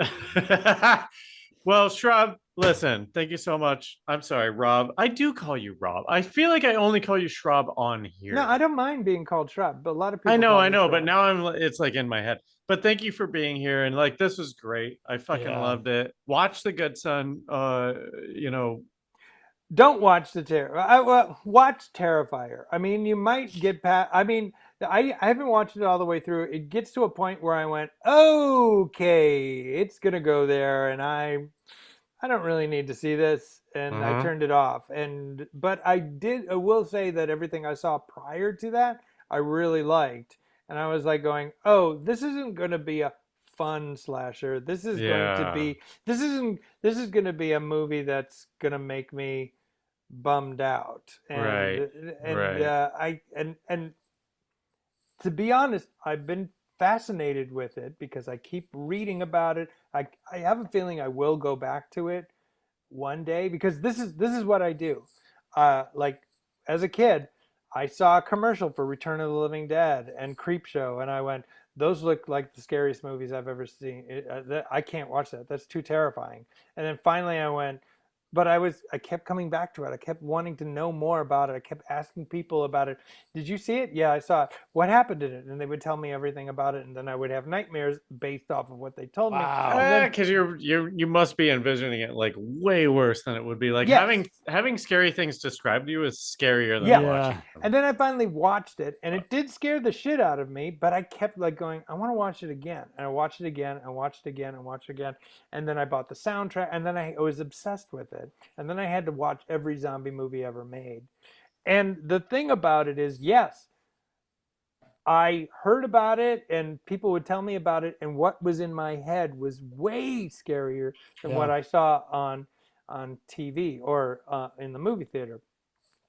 But I think that's the beginning of me being a writer, is going, oh, okay, that what I came up with was kind of cooler than what I'm seeing, you know. And so I would start coming up with my own ideas or possibilities and drawing things. And uh, so, yeah, Yeah, I think, you were either gonna become a director or writer director, or you were gonna become a critic. You yeah, know, because it's like, well, I saw this differently, so that yeah, means it's bad. You yeah, know, or I would have done this. That's yeah, why I can't watch trailers because I always, not that I'm yeah, making better movies, I just have different expectations. And I'm like, whoa, this has nothing to do with the movie. yeah, expectation is the killer of joy. It really is. Say it again. Is this an original, Rob? No, no, no. This is a quote from somebody else, but I don't know who it was. But expectation is the killer of joy. When you expect something, you're always going to be disappointed. And that resonates in every facet of life. Like if you've ever taken a roller coaster twice, the first time is Yeah. amazing. The second Hmm. time you're like, yeah, well, now I know. Your birthday, New Year's Eve. Hmm. It's gonna. This is supposed to be the best day of my year, and you're like, fuck, let's go home early. This sucks. Whatever, you know. But if you just like, if it We're happens, drinking tonight. It's going to be a good one. yeah, yeah. We're So having drinks. yeah, So drinking so too much. yeah. Okay. This has been great. I fucking love talking to you. Come back I will. sooner. I It's will. been years since you've been here. Well, If and you that ask me, I'll come back. I mean, are you waiting for me to ask? Can I come back? Eh. we don't want to, you know, overexert Let's see how our this one ask. does. If people go, "Hey, we Let's liked see how Rob it on goes. the Yeah. show," you know, but if If nobody this one says pulls in the anything, ratings, then maybe you can yeah, come back. yeah, yeah, maybe I'll do. But thank you so much for being here, and good luck with Always, all the things that you're doing. And say it to Kate for me. will And do. Willie, any kind of parting thoughts?